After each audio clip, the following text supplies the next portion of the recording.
Let me introduce Mr. Paul Campanis. Hello everyone, Paul Campanis here in Nashville, Tennessee. It is March 17th, 2020, and I'm here with Stewart Evers. You will hear the voice of Stewart Evers behind the camera, and we're going to talk today about the garden. And we're under a sort of quarantine here with I always say it wrong, coronavirus. And so we are not exactly gainfully employed as we used to be, even though that's not really, well, we'll leave that alone. And let's go ahead with the introduction, Stewart. Well, you may recall hearing from your parents or grandparents about the Victory Gardens in World War II, where FDR asked everyone to grow a garden, and by the end of World War II, 50% of the produce in the United States was grown in backyards across the nation. And now that we're under quarantine, you're stuck at home, now's your opportunity. Take it away, Paul. Yeah. So, so here we are. And, one of the things that, I think we're dealing with as a globe is with the proliferation of processed foods. We've seen a tremendous drop in people's immune systems. And so I'm going to show you a couple of wild foods that are really amazing as far as building up immunities in your body. And the first one here is my favorite, my wife's least favorite, the wild onion. So I will show you. This is just a digger tool. Nice wet soil makes that easy. Yeah, and so now's a good day to get them. St. Patrick's Day, so just as a mental note. And so what I do is I knock off the soil, and that's, can you get in close on that? Yeah, the onion. And so I'll eat, 2 or 3 of these a night, as many as my wife can bear. And then I cut them off right around where my pinky is there, where the white, the white is. Where it goes to green. They're pretty good. You can cook them, I suppose. And they're like a wild garlic and onion, and notoriously good for the immune system. And so I'll have these probably tonight. And they're everywhere. I mean, I've got acres of them. And then the other one is the dandelion. Now, dandelions... The humble dandelion that all the rest of us try so hard to get out of our yards? Yeah, that's the one. And this was brought over by the pilgrims to this continent as a medicine. And it's supposed to cure cancer and do all these wonderful things. And but you can eat the flowers. You can just walk along and pick them and eat them. Not if you've sprayed weed killer in your yard, or someone has, but this yard has not been sprayed. And the roots, the whole plant is edible, and the flowers are especially good. They taste kind of sweet, and you'll see the honeybees on them, and you just know those are the sweet ones with the nectar still in them. And so... every bit of the plant's edible, huh? Every bit of the plant's edible except for the dirt. You want to wash that off. It's a little crunchy, but that's actually good for your microbiome. So, all right, now I'm going to walk you over slowly and steadily. What about the chickweed? Oh, the chickweed, yes, the chickweed. Oh, yeah, this is the stuff I try to get out of my lawn, and you're telling me it's good. If you look this up in the nutritional aspects of it, it is probably the most nutritious food on the planet. And It's unbelievable. It's really good in January and February. It's very bitter now, so I'm not going to have it now. But in January, it's the only thing that's green out here. And so that's how I know to get it. And there's nothing else as far as greens to eat in January, so it's quite convenient. And so one of the things that I sort of come back to in my faith and in my personal philosophy is that when God created man, He put him in the garden. And so I think that, there's a clue there for us if you're trying to get healthy and you're trying to get strong, that, eat food that looks like it came from a garden. I know not everyone can have a garden, but let's go in the garden and I'll show you a bit of my MO and what we're doing. But part of this is we go through the gate because the dogs want to follow us, and that cannot happen. No dogs allowed. No dogs allowed. Gunther, stay. Stay. Gunther's very ambitious. Wants to get into videography at a young age. All right. Okay. here it is. Yeah, come to the center aisle. Cold in Tennessee, but we've got green stuff growing. Yeah. So the first plant here is it's an Italian dandelion, and then I have a French dandelion here, and then there's the Italian red dandelion there. Very good. And then I'll be growing fenugreek greens, which are very important for testosterone, for the production of testosterone in the male body. So fenugreek is what's planted here, and you can see it start to come up. I'll put one in my hand. Yeah, there we go. All right. And I saved these seeds from last year. Well, it kind of looks like a little sperm anyway. Yeah, it does. And it tastes pretty good too. And, Maybe you could edit that comment out. I don't know. We're not editing anything.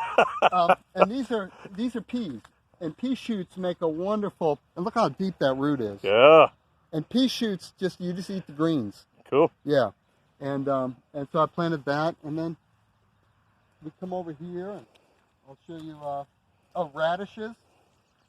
Radishes are really good. That they grow in the cool weather, and so this is a good time to plant all these things.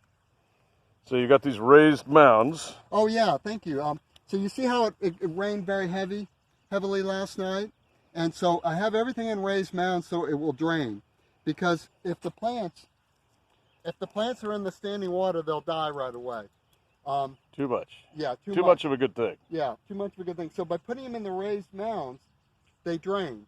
Gotcha. And I just do that with a rake. I just walk back and forth, and after the years, they go by, they get pretty high. Yeah. But then in the summer, I have to plant level. Like, see the tomato cages right in that row there? Yeah.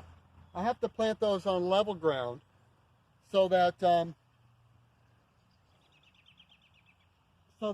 they will get enough water. Gotcha. Yeah. Gotcha. Yep. Yes, I suppose. And all this garden work is good for the core, as they say in the gyms these days. Everybody's yapping on about the core. But what's really important as we age, we have to keep moving. And it's a very gentle, easy exercise. A 90-year-old man could come out here and do this, so I might be doing this when I'm that old. I'm only 58 now. Okay. But it's a very gentle exercise, a lot of bending over. And then when the bending over gets too hard, you can just get on your knees and walk along. It's a very gentle exercise, but a way to move the lymph fluid in your body. Yeah. Our body has twice as much lymph fluid as we do blood, but there's no heart to pump it. And so you get all sorts of swelling in your feet and your legs as you age if you don't keep things moving. So it's a great way to keep things moving. And then while you're out here, you can just eat. And you're eating really high octane food in the sense that it's got this thing called functional immunity, where when you eat the plants really fresh from the garden, you get a boost in your immune system. So in other words, what we were eating for tens of thousands, hundreds of thousands of years is what we should be eating now rather than a Happy Meal. Yes. Or a Big Mac. Yeah. Well, that kind of makes sense. Yeah, we were born, God put us in the garden. He didn't put us in the strip mall. And we've evolved to that, but we're seeing the that's okay maybe to go and get a Happy Meal, once a week or something, but when it's a nightly thing or a daily thing, we see a tremendous rise in a lot of health issues. So coming down the rows here, we got some lettuce, black-seeded Simpson lettuce, BSS lettuce. And then I get these seeds at the Farmers Co-op, and they're coming up beautifully. Salad bowl lettuce, and then behind Stewart is collard and kale. Collard greens.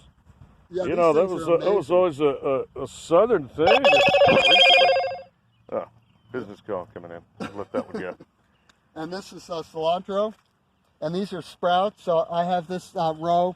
These plants here, they've been growing all winter, and they're really good. Now this is really good if you've got some kind of heavy metals in your body. It's supposed to help with that. So. Or if you spent a lot of misspent youth with heavy metal music, maybe? Yeah, that would be another indication. You need to eat cilantro. Yeah, and so that's sort of it. Now in the summer, this area here is going to be dedicated towards more summer plants. We have a lot of trees too. I should introduce the trees. Right. Why don't you go on the other side of the sprinkler stand, Stuart, and I'll introduce the trees.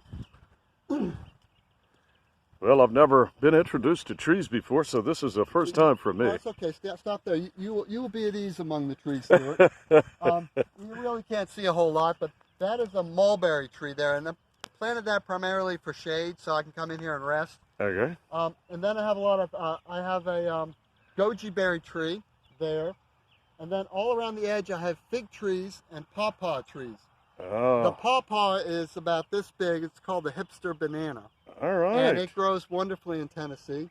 And then I have aronia berries and more figs, more pawpaws. And Well, I'll spare you the song that I grew up with about pawpaws because it'll probably ruin the video. But yeah, I always heard about pawpaws when I was growing up. Yeah. And so we'll walk out here and I'll show you some of the fruits that we plant.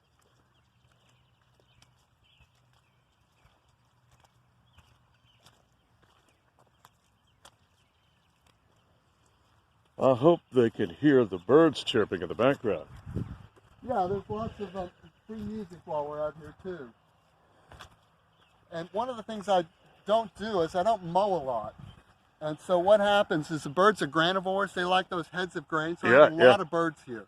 And I don't have to mow as much. But so one of the things we grow are these winter squash. These are butternut. Yeah? And they keep for about a year. Wow. And so I eat these pretty much every day. And they're wonderful food in the winter when we don't have fresh food.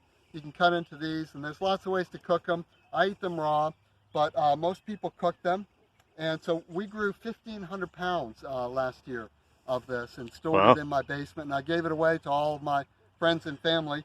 Now, I've done it where we take the potato peeler, and it takes a lot of time to get it off that way, to get the skin off. Yeah, if that's it does. What I do is I just cut it and slice it, and I eat it with the skin and all. Oh, okay. I've just gotten used to it, and my stomach's gotten used to it. But Okay. most people find that quite unsavory. But, to each their own. I just got used to it. Right. And so any concluding remarks, we could have them now. Well, I'll tell you what. This is the real thing. You've promised all your life that if you had the time at home, you would do something like this. It's time for you to have a long look in the mirror and say, we're doing it this year. Yep. This is the time. Your victory garden before the apocalypse gets us. Yeah, and go ahead. This is Stewart Evers handing off to Mr. Paul Campanis. And yeah, we're going to be, looks like we're going to be spending a lot of time at home. I like sitting on the internet and, getting on Facebook and doing all that, but I get a little tired of that and just need to do something. They closed the gym recently. And they closed it, and I was working in the schools doing FCA work, and they've closed all that. So And they closed the bars in downtown Nashville. That is apocalyptic. That is apocalyptic, yeah. And so here we are. So I have a lot of extra seeds. If you don't know where to get seeds or how to get started, you can message me or whatever you do. Call me. All right. And we'll leave them in the mailbox, and you can just come get them, however you want to do it. All right. And we will have a great garden. All my travel got canceled, so we're just gonna be out here and trying to get healthy and trying to get other people healthy. And if you're unhealthy and you want some good fresh produce, let me know. We'll put it in a bag and put it in the mailbox. You can come to the door if they let us do that. All right. And so thanks for watching, and over and out.